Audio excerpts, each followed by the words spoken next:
nimuhorane n'umukama. Inkuru nziza ya Yesu Kristo nkuko twayandikiwe na Yohani Mweranda. Nahazwa mukama. Muri rya minsi Yezu yariko arasenga hanga ijuru avuga ati, sabigishwa banje sabiye n'abazonyemera kubera ijambo ryabo, ngo babe bose umwe nkuko wewe dawe uri muri jewe nanje muri wewe, nibabe muri twebwe nabo nyene isi iheze yemere ko wantumye. Narabahaye ubu ninahazwa wampaye ngo babe umwe nkuko turi umwe, jewe mbe muri bo nawe muri jewe, maze babe umwe rwose ubumwe bwabo bwuzure, kandi isi menye ko wantumye kandi ko wabakunze nkuko wankunze.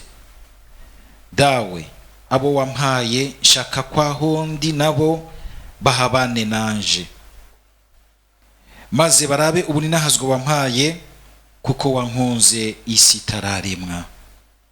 Dawe utunganye isi ntiyakumenye, jewe yamara narakumenye, aba nabo baremeye ko wantumye. Narabamenyesheje izina ryawe kandi nzoribahishuka, maze urukundo wankunze rube muri bo nanje nyene mbe muri bo.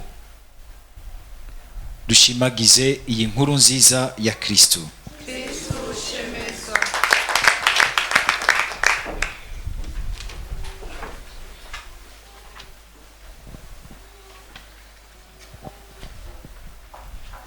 Ijambo ry'Imana uyu munsi riraje rituzirikanisha ku kintu gikomeye cyane, ubumwe kumwe na Yezu, kumwe n'Imana, ubumwe hagati yacu. Ni ikintu gihambaye rwose. Mwumvise yuko Yezu agira ati nico giheza kikagaragaza yuko Yezu vy'ukuri ari hagati yacu, ngo isi iheze imenye ko wantumye. Aka kantu sinzi ko mwakumvirije neza. Nibabe muri twebwe nabo nyene isi yemere ko wantumye. Ikintu ca mbere kitwumvisha ahantu hari Yezu, mu bantu hari Yezu, n'ubumwe wumva bafitaniye, ingene bakirana, ingene bavugana. Hari usanga bari kumwe batwenga, muga barenganya agaca sutura umuntu ngo wari uzi ico ndamuziko, gasigara urasiba, ariko mu imbere nkamwisabye dawe wa twese, ngo remera ko ari na dawe wiwe, canke wibaza ko ari wiwawe wenyene. Ukabona ingene abantu iyo bari muri Yezu, ahubwo ingene uramaze kubona hagati ya Yezu na Data ubumwe bwabo. Yezu yitwararika kuninahaza se agaca yitwararika kumuninahaza. Uzobona yuko abantu bafise ubumwe bw'Imana ahubwo bitwararika gutangarira umwe wese igikorwa Imana ikora muri we, bikamuha inguvu zo kurengera amagara make ya mugenzi we, inguvu zo kurengera aho yoba yakoreshejwe mbere na sekibi. Ni bwabo musanga buri hagati y'umugabo n'umugore kandi bakundana by'ukuri.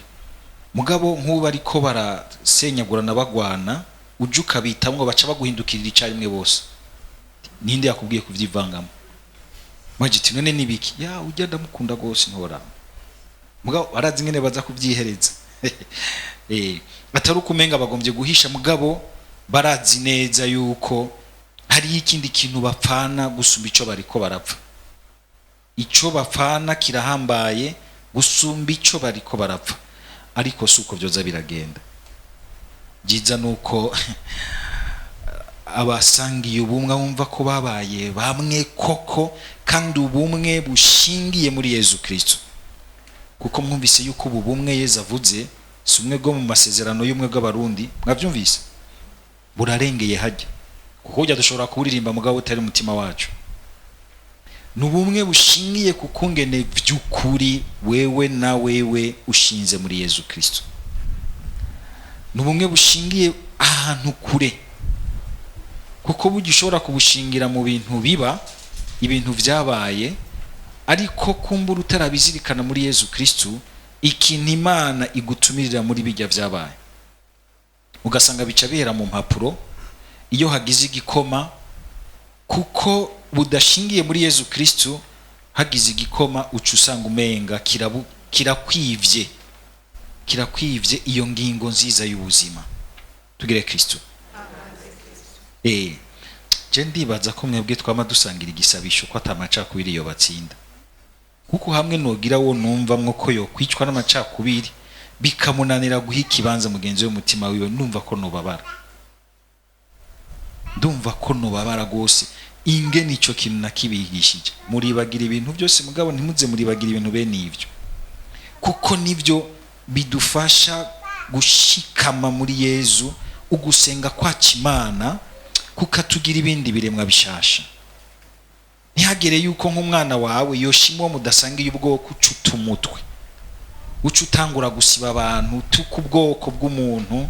Nta bwoko buba bubi, n'abantu tugira imitima mibi. Ndibaza ko ivyo bintu tumaze kubishikako, ukabona nk'abantu ku marezo sosio ingene batukana bavyura ibintu vy'amoko, mugabo bahuye ukaza wumva ngo bari mu gikorane kimwe, ngo bari mu isengero imwe. Sinzi munigeze kuvuga ati hariho igitangaro ca shetani kimaze igihe kiba mu Burundi, ingene abantu bashobora gusohoka hari mu 1993 1994 kugeza mu 19, abantu bagasohoka amasengero buzuye ku murango, nijoro kumva amagrenade, abandi mipanga, abandi migano, mugabo bukeye bose dawe watu mu ngoro y'Imana.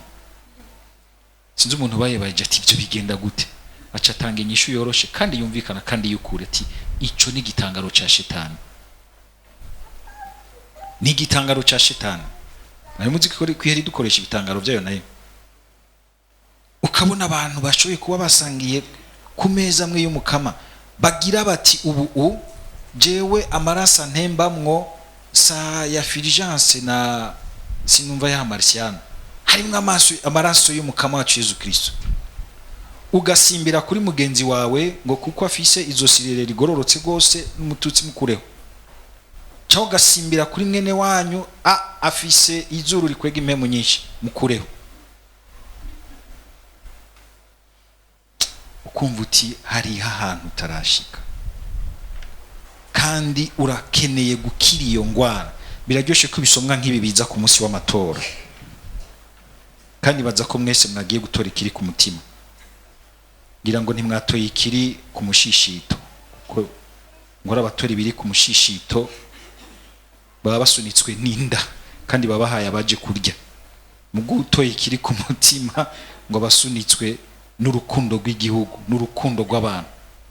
Nibaza ko mwe mutora ikiri ku mutima, n'abataragenda muhave mugenda gutora ikiri ku mutima, mukizirikanye muri iyi ntumbero y'ubumwe bwa Data na Yezu busesekarira mu buzima bwacu, tukumvikana ko turi abana b'Imana.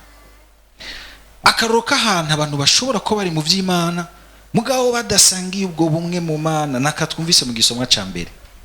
Paulo asubiye inyuma agasubira hariya Yerusalemu iwabo, baramwakiriye neza abandi batumwa n'abandi bakristo, ubwo baramubwira bati ngaha rero hari abantu banana gose kandi baba extremiste, baba Yahudi bo mu idini y'Abayuda, bakumva uri ngaha ntibazogenda batakuriye mu bisi. Kandi byarabaye kuko bavuye bavyura imigumuko, Paulo barateba kugira ngo bamukingire. Abasoda ba Romani baraheza baramutwara kumubika mu gasho kugira ngo ntibahave bamujya mu bisi. Muga mu nyuma umusirikare yamucunze amuzana mu ntaye kugira ngo yumve neza nawe ivyo bamwagiriza. Paulo ashitse abona harimwo abantu yahozemwo, ataraba Paulo akiri Sauli, harimwo abafarizayo n'abasadusayo. Arababona ko bari hamwe, arabazi neza ivyo kwemera kwabo, aca hagarara mu kwemera kwiwe ko yemeriza ukajya bapfuye. Ako kantu niko bapfuye kubera yuko abafarizayo baremeriza ukajya bapfuye, baremera yuko umuntu apfuye azozuka, cyangwa akazukira ubuzima budahera, cyangwa akazukira urupfu rudahera. Abasadusayo nabo ntibavyemera kuko mu kwemera kwabo bagaburukira kuri bijya bitabo bitanu vya Bibiliya bitangura, no kuvuga amamuko na bijya bindi bikurikira bimwe bitirira Musa, nivyo bemera vyonyene. Muri bijya bitabo rero izuka ry'abapfuye ntiririyo mu buryo butomotse. Burya n'abayahudi bagiye baravyemera babitahura buke buke. Muri pedagogie Imana yagiye irabibashikana ko buke buke, kuko burya Imana ni nziza, irazi ingene idutwara umwe wese ku rugero rw'uko ashobora kuza aratahura mushikane ku kwemera kuzuye muri Yezu Kristo vy'ukuri. Abafarisayo basa nk'ukumenga bari barabasize bo barateye intambwe, kuko bo bemera ibitabo vyose. Aha ni hamwe muca mwumva ingene hari ibintu bimwe bimwe usanga bitugora gushira hamwe kubera yuko tutemera Bibiliya yose icyarimwe twese. Hari abemera igice cyayo, ari ikindi gice bakuyemo. Ugasanga nk'ubu nka twebwe natwe nko gusabira abitavye Imana, imitima iri mu purgatori, abaporoti ntibavyemera ko mu Bibiliya bakoresha. Hariho ibitabo birimwo bibivuga badafise ibyo bita les livres de théorie canonique. Cyo gituma yuko mu rwama Bibiliya cyane cyane Bibiliya y'igifaransa ubu turafise ikintu muzoza muragura iwacu, canke muguza Bibiliya y'igifaransa raba kufise kuguze Bibiliya irimwe ibitabo byose, Sana nagomba guteba mugabo, nagomba kugaruka kukumva ingena aba bantu bose bitwa ko bemera Imana ya Ibrahimu, Isaac na Yakobo, abo barahahuriye bose. Anacho gituma mwibuke Yezu hari gihe abasadusayo bigeze kuza kumubaza ibintu bijanye n'ivyizuka ry'abapfuye. Baca bamuha akarorero ngo k'umuntu yigeze kubakana n'umuntu ngo wasiga atavyaye, hama mwene wabona uyo muntu aracura wa mugore nawe nyine arafata muvyaye ko bose abavukana baramucako, bose bagenda batavyaye. Kwari kugira ngo baridikirize rero izuka ry'abapfuye. Cabaza Yezu bati, none Yezu ivyo bintu vy'izuka ry'abapfuye mwemera, uyo muntu mwijuru azoba wande? Bazomuniganira, bazova baterana imitwe hariya bakubitana ibidaje. Maze ko ingana abagabo bashaka gukubitana ibidaje mu kwari ko barapfa umugore umwe cyangwa umuhabara umwe. Bazohava baterana ibidaje bamarane mwijuru, haba akavurumayo muri iryo zuka ry'abapfuye, uko bose babaye abagabo biwe. Heza arababwira ati, aho ni ukuri kubasigiye. Kubera yuko hariya mwijuru ntawe ukenera kurongora cyangwa kurongorwa, ntawe ukenera patiri, amasakramento yose warayaronse, byose uri mu Mana wese. Yezu akabereka mugwe kugira ngo ayobereke, kuko arazi ko aho kwemera ko bugarukira, agaca agerageza kubibumvisha afatiye ku byo bemera aho bigarukira. Agaca bibutsa ati, none nimuzi ko Imana mu kwibwira Musa yiyise Imana ya Ibrahimu, Isahake na Yakobo. Agaca asigura yagombye kubabwira yuko abo onye kuko bunze ubucuti bukomeye n'umuzima yamaho yitwa Imana ntibashobora gupfa, bariho mu Mana. Abo rero baramaze gusa nk'abazukiye ubuzima budahera, bari mu Mana. Nta muntu apfa mu Mana ngo apfe aherengetere, apfe imyaka idahera. Arazuka mu Mana, arazuka muri Yezu Kristo yadutanze, akizura mu bapfuye, akazukana na Yezu Kristo yuzuye mu bapfuye. Icyo gihe Yezu agerageza kubumvisha.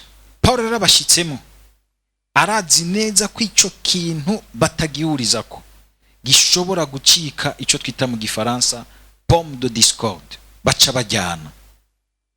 Acara kikorako. Ubwa mbere ashaka gushingira intahe Yezu Kristo kandi ntabeshe, mugabo kandi arashaka kudahavagwa muri abo bantu bacitse ibirara bose bashaka kumurya mu bisi.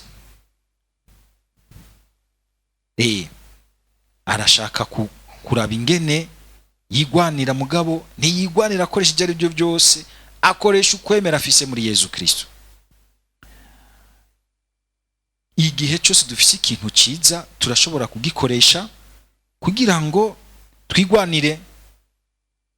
Suko we kumbure yashaka ubwa mbere guteranya abo bantu, mugabo ashaka gushingira intahe Yezu Kristo kandi arazi neza yuko kwemera Yesu Kristo gushobora kumukura muri abo bantu, ciye nibuka ingene rimwe rimwe niko ndazirikana iyi somo naciye nibuka ingene rimwe rimwe hariho ibintu tuba dufise mu bwenge bwa mutima dushobora kwikora ko bikadutabara bikadukiza, tugaheza mbere tugasanga ubuzima buhavuye buharokokera. Ndibuka mu 94 90 harijya yatanguye izi ntambara z'amoko mu makarti, ukaza ubona umuntu baramuropeye nk'ajya ku isoko kwije, barahoze y'isoko ikomeye cyane, sinzi abarutse aho hambere barayizi. Ukaza ubona nk'umuntu agororotse neza w'umututsi udashobora kwihenda ko, akagenda gusuma akihenda agasanga ibyo ashaka abishaka ku bahutu, umuhutu akamuraba agaca mucira igiciro cyo kumuca ibikonjo, gasanga n'abantu bagishize hamwe, arazi neza undi muhutu umugenzi we agaca muhamayera ati genda usumire bijya bintu, babonye ari umuhutu umugenzi wao bagaca bamugurisha ko neza. Abo bantu barikora ku bwoko bwabo neza gose bagatabarana. Ico si ikintu kibi. Ni nkuko ari ubututsi abonye haje umuhutu yacagira ati yaya ndagucira ndaguca ibikonjo, acugenda agahitana umututsi mugenzi bati wewe raba ingene uja kunsubira biriya bintu kwa naka, kandi agaca bironka ku mahera yo. Harone nibutse yigeze ugira accident n'imodoka aho haruguru muri Rirare byanyibukije ibintu byinshi biryoshe. Yagize accident n'imodoka mugabo ari muri babatutsi badashoka aboneka ko ari abatutsi, afise akano gusa n'abahutu bo kujya mu bisambu bivuga aho hanze. Imodoka iramupfana, hanyuma akaguma abona abantu haruguru, muraza abantu bagwiriye abari bamurengana ntibamufashe, aca aridoga bamurenganya, atabahutu niho batumara ntidufashanya.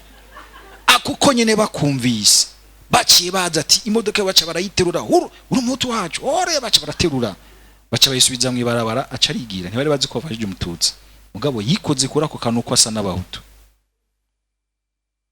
Na Paulo nuko yikoze kukwemera kwiwe abo bantu ako baguma barondera kumurya mubisi baciye basubiranamwo, baciye basubiranamwo, abaravuyemo ararenganya. Ikintu ciza muri wewe ntibikibuza yuko igihe ubona yuko ushobora kucikora ko mu bwenge bwiza atari ugomba kugira nabi, ugomba kugira neza, nta kibi kiba kirimo. Mugabo ni muntu mbere yo kugira neza. Abantu rero biragaragara yuko naho bagize ubumwe, si ubumwe ugomba kugira neza, bafise umwe ugomba kwica Paulo, kwica umuntu ataca ariko arabagira. N'abantu bari mu vy'Imana mugabo bashizemwo akantu kagashavu k'ibikomere byabo, hamwe usanga ibintu vy'Imana dushobora kuvyitira mugabo ari uburyo bwo guserura ibintu by'urunturuntu rwacu ruturimo. Ugasanga urunturuntu rw'umuntu n'ibikomere amabi yacu aravyitwaza, ariko Imana itari muri twebwe. Hagiye mparambona kazubona nk'ubu mu Katolika no mu Protestani barahagurutse barashamiranye, kazubona nko mu kanya gato bose barakuye amashati, nuko babwira Yezu bati Yezu ja hajya gatonya ndavyimarira ndaguhitana. Uba wahuvye, uba wataye inzira. Uri mw'Imana kandi azozukana n'uwazutse mu bapfuye, nta numwe ashaka kwica, nta nahaje kugira ngo ngomba mpeshe icubahira Imana mu kwica abo bose batayemera nk'uko jewe ndayemera. Kwa Yezu ubuhuvye, ahubwo kwa Yezu umuntu akagusaba ati wopfuma wemera wewe kubabara ku bwanje, hako wogira ngo urikura mubabaza ngo ku bwanje ubuhushije. Ubumwe bwacu rero bwa mbere tubushingire muri Yesu Kristo. ntibuduhere gusa mu vy'amoko ivy'imigambwe ivy'iki, oya shika gose muri Yezu Kristo, nihataka izogukomakoma. Ndabona abantu twarukanye twari dushingiye muri Yezu Kristo na Bikira Mariya, nta kigeze kidukomakoma, byose byaraza tukabigwiza n'ubusa. Uyu munsi hari abatubona bakagira bati uriya mupatiri turamunze, nta macakubira arimo,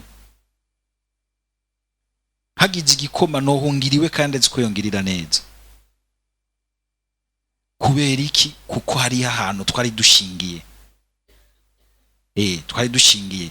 Akabaza ati ndaja kwa bapatiri ntacomba, nkabanzi ni ndaji wabo ntacomba, ndazi ko nja gufungura nkamererwa neza, nta kantu baza kunshiriramo nk'uko ari mararo iki gihe. Kubera iki? Kubera Yezu na Bikira Mariya twahurirako. Cyo kintu sinzokwigera ndacibagira. Nkashobora kwishima nkaninahaza Imana, vuga nti iki kiganza canje Imana yaragikingiye kubera ubumwe twari dusangiye na Yezu na Bikira Mariya. Ahandiho kiba kiri kwa maraso nk'iyindi misore y'ico gihe, kiba kirimwe amaraso. Iyo turi muri Yezu Kristo mu ijambo ryiwe bidukingira amabi menshi. Hariho benshi mbona ingene bagiye barapfa, bagapfa nabi, ukabona ibintu bakoze ingene bibagaruka, ingene bibagaruka. Hari ababikoze babikoreshwa, hari ababikoze babipanga bari mu makoti, nabo nyene bahera vraiment de façon bibabaje gose. Ngwico umuntu akora nico kigiriki, nico kimukora. Ukora ciza kiza gukora neza nk'ujya abadamu bikora. Ukora ibibi bizogukora kugikibi, kintu gishobora gukora umuntu munda. Mu gusozera tuzirikane aka kantu kandi gakomeye. Paulo baramuhakije, hari naho bari kumwegagura, mugabo Yezu aradobotse araza aramubwira ati courage, gumya umutima. Ndi Paulo ndazi ko naca ndamubaza, wari hehe igihe bagire bangiye mu bisi? Wari hehe?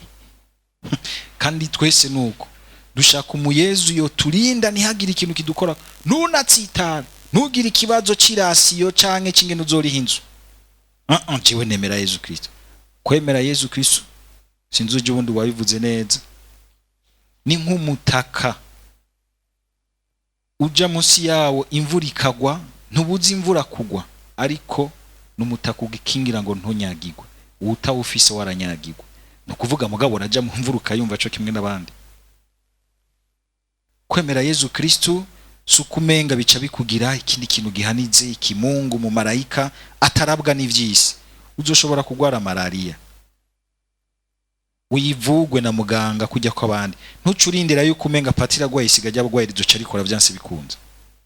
Azurigiwa kugira ngo umutima wawe uronke ya parapluie, ya paratonnerre, uzobicamwe urengane, wumve ubone icima nikugirira, mbere usubire kubona ba bantu bose bari baraguhevye bagaruka Yezu akubwira ati burya nasuye kubegeranya kubera malaria yawe. Ubabwira ijambo ry'Imana, bari bazi ko baje kuremesha, bari bubaremesha. Ukwemera Yezu Kristo ntibivuga ko tuca tuba abantu menga nta kidukomakoma muri ivyo nyene, ahubwo bishobora gutungura umutima abandi. Kako na Paulo nk'umuntu yarababara, yarakenera indemesho ya Yezu Kristo. Usaba Yezu Kristo umwe wese igihe yumva umenga araremerewe, ukugendera mu nzira yiwe birakuruhishije, ukamusaba uti kumwe wahururemesha Paulo, ndakwemera n'ubu yuko ari kuri kandi ko ari kuzokwama, ingo tujane muri ibi, ingo nkomeze.